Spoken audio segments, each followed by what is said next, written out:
Hola, buenas tardes. Aquí en Miami, bueno, hora Miami, hora este, Estados Unidos, pero desde Tennessee. Buenas tardes. ¿Cómo estamos? Hoy, bueno, vamos a esperar un poquito mientras se conectan las personas. Hola, Consu. Hola, Iván, ¿cómo estás? Patricia, siempre por aquí, tan bella. Hola. ¿Cómo estás? Mónica. Ya reconozco tu Instagram. Peggy, ¿cómo estás? Bueno, bienvenidos. Hola Rosalina, ¿cómo estás? Tanto tiempo. Bueno, bienvenido por aquí. Bueno, hoy Discúlpeme que es que se me pone borroso los lentes. Borroso no, como... Ajá, ahorita sí. Ok, hoy el live de hoy va a tratar de, bueno, lo que, lo que para mí significa la vida, que lo puse ahí en uno de mis posts. En realidad, a lo largo de todas mis preguntas, que siempre digo, bueno, ¿qué es la vida? ¿Qué es vivir? ¿O qué significa, digamos, estar vivo? Eh, o tantas estas preguntas como trascendentales que uno se hace. La verdad es que me dejé de preguntarlo, simplemente me entregué pues a la que la respuesta me iba a llegar algún día. Y en ese sentido, hola Albi, ¿cómo estás? Y mira que se me empaña esto, no sé por qué, y no los veo. Y entonces en ese sentido, un día después de un trabajo con un cliente, me di cuenta que la libertad, o sea, la vida, en realidad es tener la libertad, o es, en realidad la vida es la libertad de elegir. Porque mientras no esté en esa posibilidad de elección, pues realmente no vivo, ¿verdad? Porque estoy constantemente repitiendo o inconscientemente siendo llevado por la información que heredé de mis ancestros, la información que cargo desde el útero de mi mamá, los primeros 6 años de vida. Entonces, claro, todas esas acciones que yo voy a hacer en función de esta información inicial que acabo de hablar, pues realmente no me da la libertad de elegir, sino es como que el destino ya lo tengo escrito, ¿no? Es lo que decía Carl Gustav Jung, que el discípulo de Freud, que entra con todo lo que se llama el tema de la conciencia colectiva. Él habla, hola Albi, ¿cómo estás? Él dice una frase que a mí siempre la tengo en mente, y es que si nosotros, o sea, el que no va hacia adentro, hacia su sombra, hacia su inconsciente, tiene el destino escrito, ¿no? Cuando hablamos de destino, bueno, ¿qué es lo que significa realmente un destino? Estamos destinados tenemos un destino, y realmente sí tenemos un destino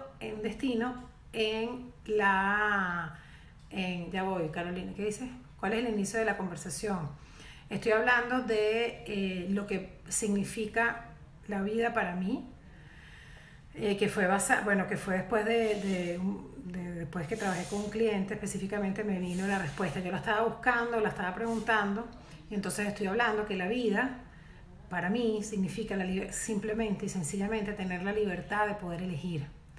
Y parece muy sencillo, pero en realidad ahí en esa frase hay como que hay un espacio muy profundo donde se aloja o se queda todo aquel momento donde yo puedo elegir cómo tomarme el momento que me está sucediendo. Ahí yo estoy viviendo. No es que ahorita muchas personas dicen, bueno, yo elijo, hay que vivir el presente, ¿no? Que está como muy de moda eso. Y realmente no hay otra forma de vivir. O sea, tú no puedes vivir en otra cosa que no sea el presente. Entonces, pero bueno, ¿con qué se come eso, no? ¿Con qué salsita se come el presente? Porque es que es muy difícil de entender, y para mí siempre fue muy difícil de entender, hasta que entendí, o sea, que comprendí, que integré más bien. No lo entendí, fue una integración, que cada vez que yo tengo esa compulsión o obsesión o por los pensamientos o por hacer siempre lo mismo o donde siempre termino, no importa lo que haga, no importa lo que diga, termino siempre como en el mismo lugar. en vez de seguir a la compulsión, que es como una inercia que se va, es como una tendencia que está dentro de nosotros, y cuando yo decido no elegir la compulsión y elegir otra cosa en ese momento, o elegir ver esto que está pasando dentro de mí de una manera muy diferente, entonces ahí yo estoy viviendo. Y estoy viviendo porque en ese momento, en ese preciso instante, no hay, o instantes seguidos, no hay sufrimiento. Puede que haya dolor, que es diferente, puede que esté viviendo un duelo, que es diferente, pero no hay sufrimiento porque me siento con absoluta capacidad de de poder elegir cómo sentirme, o sea, cómo afrontar esto, cómo poderlo ver, en vez de arrancar con un acto compulsivo, una reacción. Eh, Esa es la real vida, o sea, no hay nada más sencillo que eso, o sea, la vida no tiene que ver con las cosas que vamos obteniendo o la planificación que vamos haciendo. Puede ser que estemos planificando, eso está bien, pero dentro de la misma planificación, por ejemplo, que estamos planificando para algo en el futuro, yo normalmente me conecto con este espacio inconsciente, que yo lo llamo el programa, o se puede llamar ego, o se puede llamar inconsciente. Entonces yo incluso planificando, si yo estoy conectada con ese inconsciente, me va a generar unas emociones donde, por ejemplo, me va a decir yo no sirvo, o yo no puedo, o yo no soy suficiente, no tuve suficiente de esto, no tuve suficiente de lo otro. Entonces ni siquiera estoy planificando en el presente, ¿no? Cuando estoy hablando de proyectarnos hacia un proyecto, hacia un futuro, hacia una creación, ¿no? Entonces, inclusive aquí yo tengo la posibilidad de elegir ver esta planificación como con los ojos de mi programa, con los ojos de mi ser inconsciente, de esta parte de mí, y dejarme llevar por los miedos, dejarme llevar por la no aceptación, por la falta de inclusión, por la falta de aceptación, o puedo elegir verlo diferente. Y en ese sentido, como siempre lo digo, como lo estoy viendo hoy, es exactamente como lo estuve viendo los últimos 35 años.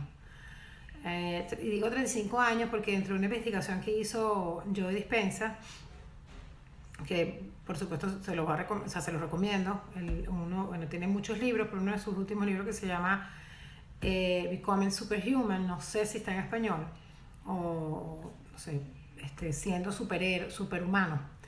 Él habla de que nosotros, una vez que estos hábitos se empiezan a instaurar dentro de nosotros, y explica cómo entra dentro de nuestras células una necesidad de tener las mismas emociones, y entonces estas células le transmiten al cerebro químicamente pensamientos para que estos pensamientos pues luego se forman en creencias.